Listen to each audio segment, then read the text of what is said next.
you have a favorite kind of time period they travel to this time?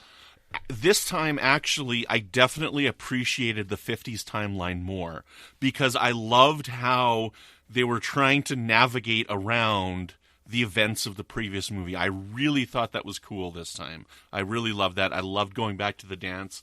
I loved having to get the magazine. I loved going into the office with Strickland, like I loved being in this again and seeing everything from a different point of view, and Marty seeing himself, seeing events pan out from a different angle and stuff like that. I thought was really creative and really cool. Yeah, and this is the age of home video, right? I mean, the 80s, right? But still, it's not like not everybody had a VCR in the 80s, so you wouldn't necessarily see the same movie again and again and again like you would today, right? So, I mean, it was a lot of more, I can assume, right? It's a lot more fun to revisit those moments and at the time in 1989 to see, oh my God, that's the first movie, yeah. And, they do a really good job of recreating like everything from the first movie, right? I mean, the wardrobe, like the Biff and Lorraine are wearing, and then the band, the dance, right? All that stuff, and then they, obviously composite in, shots from the first movie. They recreate some, and it's great because they have access, other than Christopher Glover, right, to all the same actors, so they can reshoot things from different takes. Like when Marty's on stage playing Johnny Be Good, and we see Marty crawling above the stage, I'm not sure how much they had to reshoot and how much they could just use from the first film, but that's a really creative thing to do.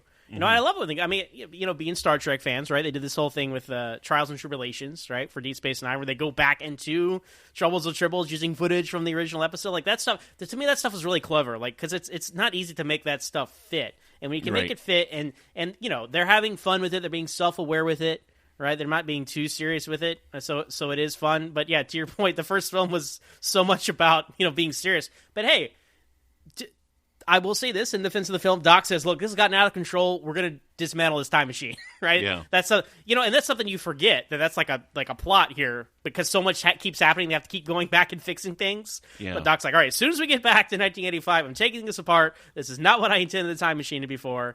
And so that is at play here. But yeah, things do get pretty crazy as far as what who's doing what. Marty, it's clear there's everyone sees two Martys. Right in the 50s now, so and I forgot that this one made me confused. What did everybody think Marty's name was? Because they thought it was Calvin Klein, but then his mom is calling him Marty. No, when? Yeah, when okay, for example, when he leaves, right, the dance, they're like, Marty, that's a nice name, right? And I'm like, wait, I thought you guys thought his name was Calvin Klein. So I guess that's kind of a problem in the first movie. Oh, right? That is too, yeah. Because in the movie, I don't know if she said that in. Oh no, wasn't it Calvin Marty Klein is what he said his name was, or Marty Calvin Klein or something like that. People call me Calvin because of the underwear.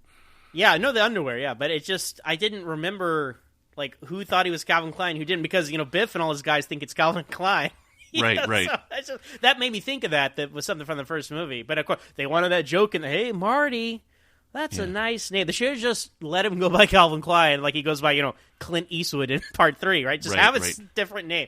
Yeah, that made me think of that. So. Yeah, but I guess I think at some point he said, "My name's Marty," when she was in the room with him. Why do you keep calling him Calvin? My name's Marty. And I think something like that happened in the first one, but I don't remember when he's in bed in her place. Right.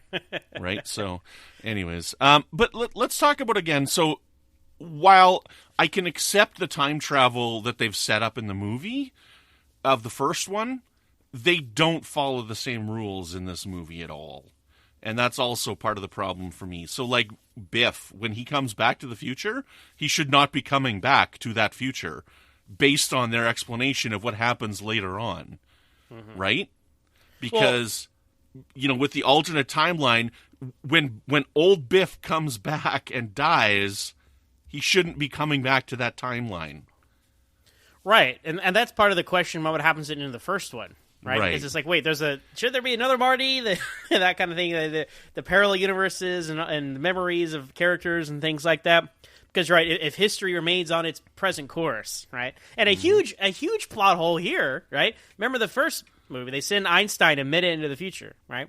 Yeah, and he's gone for a minute, Like, it just doesn't exist, right? So if Doc and Jennifer and Marty went to the future in 1985 to 2015, then Marty and Jennifer should have been missing for 30 years, right?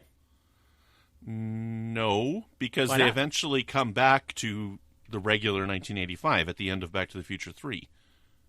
Right, but if history remains on its present course, like I'm saying, like you can really start to pull this thing apart. Oh, yeah, I see what you're saying. Yeah. Because it's like, well, yeah, what happened in the 30 years, right? That's kind of like, well, yeah, of course we're going to be fine because we have to go back. And they do joke about, like, oh, God, the two Jennifers can't meet each other. The two Martys can't meet each other. We'll have a paradox. It'll destroy the universe. Or you might just faint. I'm not sure. So, again, the key is they're lighthearted with all this, and it's a fun adventure. And they have a lot of the same beats as the first one, which is fun. Like, we had a skateboard chase in the 50s, and then we have a hoverboard chase in 2015, and it's the same kind of stuff. And even You can't do it without power! but even old Biff, right? Again, it's self-referential. It's like, something very familiar about all this. It's like, okay, guys, we know we're doing the same thing, but it's the future. I don't know. I think it's the alternate 1985 is definitely my least favorite. I mean, it's supposed to be. It's like a horrible alternate future. There's something charming, though, about, like, the past vision of what the future is going to be like. Because, remember, this is, 30 years, before 2015, which is now our past. So our past is now technically this 25 years, yes. Well, or 26 years. 1989, okay, blah, blah, blah. But Marty, Blah, it's blah, blah. for Marty, it's still, October 26, 1985. This whole trilogy, weeks pass for Marty, and it's only been a day. So, I think the 2015 part is still, like, my favorite. I don't know. Is it? The Cubs joke is funny, right? The Cubs, obviously the Chicago Cubs, didn't win a World Series for over 100 years. They're the lovable losers, right? Mm-hmm. And it was a joke, like, they're never going to win again. And 2015, Back to the Future Part 2, they win the World Series. Now, they made the playoffs in 2015. They didn't win the World Series, but they won it in 2016. They won it a year later, and that was huge. I mean, that's close enough. I think that's pretty cool. And then also they said they beat Miami, and there was no baseball team in Miami in 1985 or 1989. The Florida Marlins happened, were an expansion team that were created in 1993, and they've since changed their name to the Miami Marlins. So they're not like the Gators or whatever that team was, right? That's the alternate timeline. Right, that's all time. But still, that's pretty cool. And, and even going into, like, Cafe 80s, right? Like, you think, this is ridiculous, right? I'm sure at the time, like, how over the top is this? But think about today. Think about the nostalgia-obsessed culture we live in, right? You would go into a place and they'd have, like, Michael Jackson, Ronald Reagan, right? All that stuff. Like, I could totally see, like, playing the old TV shows on the screens like they do. That, to me, like, it's become more and less realistic vision of the future, the 2015. That's what's so fun, I think, for me. Did you? My favorite part of that is when he's buying the magazine. Did you notice the Jaws Nintendo game? Yes. That's the one that I played. That's the one based on Jaws the Revenge. Well, it's fun because you look at like the antique store, but it's in the future. But so we're gonna have present things from the 80s. But today, right? There are stores like, oh, look, an Apple II computer or a Dustbuster. Like, I can go to a store in my town today and see the same kind of thing. So that is funny. I think that the future was pretty well done. And part of their concern about going to the future was, well, we're going to be wrong. Right. But, hey, let's have fun with it. So I think that's still my favorite of the three time periods. And this one, they actually, we said the first one really wasn't much about the time travel, but like the situations that it could put you in, right? This one really is about the time travel because, I mean, they go back and forth into alternate and they revisit the first film.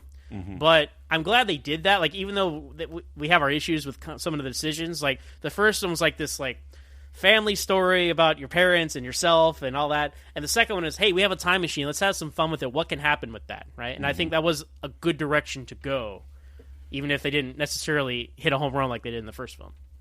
Yeah, the future is done very well. I like some of the ideas. Honestly, part of what I like about this is, honestly, what I critique the Star Wars movies for is like the rhyming of this trilogy. I really love how we get the same kind of beats that we see in all three of the films, So I'm looking forward to revisiting number 3 again. But I liked the skateboard in the first one and the hoverboard in this one. I think, again, they are very creative with the story. The hoverboard, he keeps it, and it plays a part in the past, like it is really well done. It is very creative. I did forget about one of the parts that I didn't like. So one of the other things that I didn't like about the time travel being kind of fast and loose is when he comes to the future, he just dives right into oncoming traffic. So like all these people have seen this car like appear out of nowhere, and blah. Anyways, that's kind of the stuff that I'm talking about. They're just flying wherever, and everybody's seeing everything, and it's all good. Whatever. Well, and then they did make it a thing where in the first they kind of exaggerate everything. People are more caricatures, I guess. This is like Biff, right? Well, I mean, Biff, he was a high school bully, right? And that's like an archetype character. But then here he becomes like this megalomaniac guy who's obsessed with Lorraine, right? Even in the 50s, he's like, it's you and me, Lorraine, like all that stuff Forever. in the 50s. I was like, what? I'm going to marry you someday. I don't think that was really what they were going for in the first film. It was just he was a big bully, and she was a popular, attractive girl at school, and that was just kind of what it was all about. But I guess, since there's no George McFly, right, Biff has to become a bigger character. And, I think, hey, Thomas F. Wilson, for being just a comedic actor or whatever, I think he does really well as all the different Biffs, right? The older Biff and the Donald Trump Biff, if you will, right, from the alternate 1985. It's very Trump inspired, especially the Trump of that time. He played Griff too, didn't he? Like, yes, he was Griff as well. Yeah. So yeah, I think it sets the precedent of playing their own grandson or whatever. Marty plays his own son. I didn't really notice his own daughter. He plays his own daughter. That's really weird. I didn't really notice this. Again, when I was a kid, I'm revisiting these things. I'm realizing all these new things. Marty Jr. and Marty have different colored eyes. Ones are blue and ones are brown. I did not notice that. And also they pitch up Michael J. Fox's voice a little bit, or maybe he does it himself. And he's like, I don't know, Griff. Right? But then Marty, talks more like in a normal tone. So, but it is funny when Marty discovers his son is a complete wimp. Right? I guess it skips a generation or something. It does. Right? His dad to his son. But yeah, what about those jackets? Did you ever want to have one of those jackets when you were a kid? The jackets, and then the jeans, the shoes, the jeans with the inside out pockets. It's like, all the kids are wearing it this way, Marty. Tear your pockets inside out. But yeah, I mean there are a lot of hints for the third film in this. We talked about some things, but also the Doc is wearing this Hawaiian shirt with cowboys and like a train on it. Like, that's the third movie coming up, right? And also when they say they're going to dismantle the time machine, Doc says, I'm going to study the other mystery of the universe, women. And also he regrets not being able to go see the Old West. So they're planting all these seeds for the third one. And then that's cool because, going through franchises as we do here, it's always like, man, where do they even... That had nothing to do with the first movie or second. Like, where did this come from, right? But this is like, no, there was clearly like... I mean, they filmed them back to back, so obviously they knew what they were doing. But I really appreciate them like planning everything out and filming it that way. And I wish other franchises would take that advice. So even though we didn't love this one as much as we loved the first one, I can appreciate all that was going on here because there's a lot of moving pieces, right? Right. I mean, you got old, like, it's weird because you see old Biff like die or whatever, but then you see him again later when they go back to the past, and you got to think like who went where when and all these kinds of things. And it was very ambitious, I think. Yes. And it is very well written. And as I said, this movie is a lot of fun. This movie is a whole heck of a lot of fun.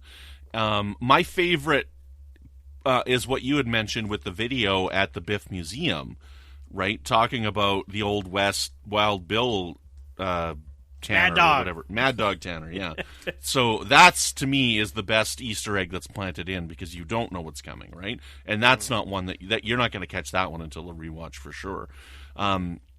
But some of the other things that you talk about here for the future design that are really fascinating is like, I think that the two ties is a really, really funny thing that they added, that everybody's wearing two ties and that Doc is wearing a clear tie. I don't know if you've ever paid attention to that or not, but he's got a clear plastic tie. So it's like, why are you even wearing that if you can't even see it? Yeah. And then, even the kid watching like the 6 TV screens and having a headset, like it's actually kind of, relevant to like people with all their screens and other things going on. Yes, it's like the 80s extrapolation of the future, but I think a lot of these things did actually come to pass. And of course the rehydrated pizza was a great joke too. Who's gonna eat all that? I like the 80s timeline a lot, though. Like, it's not like it's my least favorite. I think I probably prefer the 80s alternate timeline in